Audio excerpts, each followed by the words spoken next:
దేవుని నామానికి మహిమ కలుగును గాక. ప్రియ దేవుని బిడ్డలారా, పరిశుద్ధ గ్రంథం నుండి యోహాను సువార్త 7వ అధ్యాయము 46వ వచనాన్ని చదువుకుందాం. ఆ బంట్రౌతులు ఆ మనుష్యుడు మాట్లాడినట్టు ఎవడును ఎన్నడును మాట్లాడలేదు అనిరి.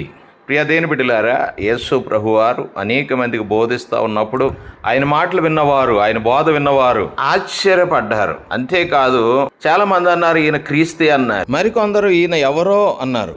క్రీస్తు దావీదు సంతానంలో పుట్టి దావీదు ఉండిన బెత్లెహేము అను గ్రామంలో నుండి వచ్చినని లేఖనము చెప్పటం లేదా అని ఇలాగా ప్రజల్లో భేదాలు పుట్టాయి.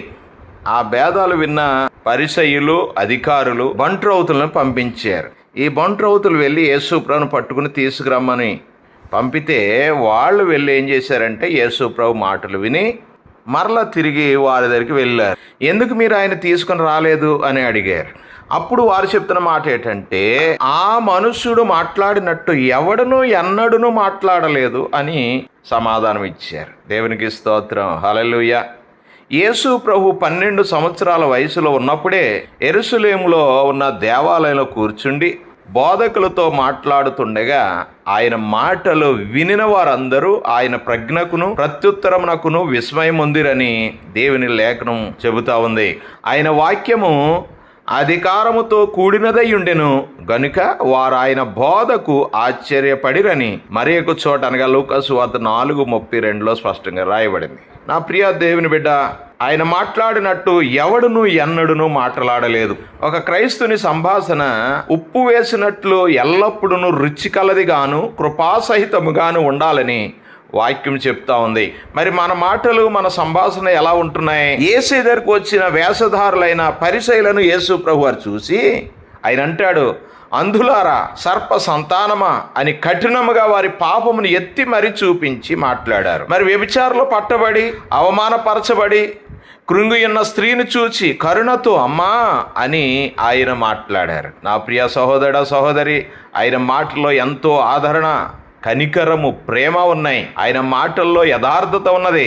ఆయన మాటలు నిర్మోహమాటంగా ఉన్నాయి. మనుషుల ముందు ఒక మాట, వెనక మరొక మాట మాట్లాడలేదు. మరి మన మాటలు ఎలాగుంటున్నాయి?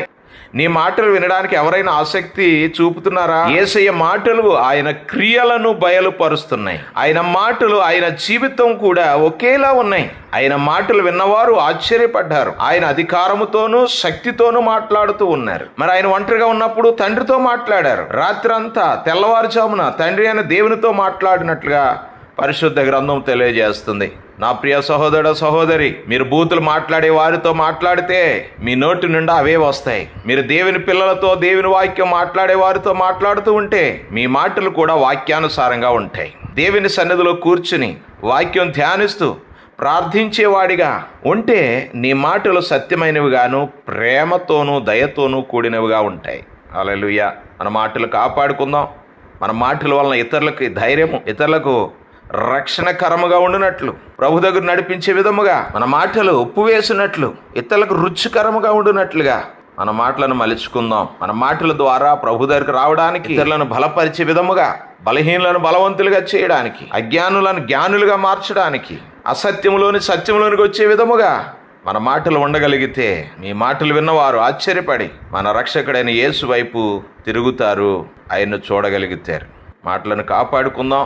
మన మాటల ద్వారా యేసయ్యను చూడగలిగిన రుచికరమైన సంభాషణ కలిగి ప్రభు రాకడ వరకు కొనసాగిపోదాం. అటువంటి మాటలను, అటువంటి నోరుని దేవుడు మనకు దయచేయను గాక. ఆమెన్.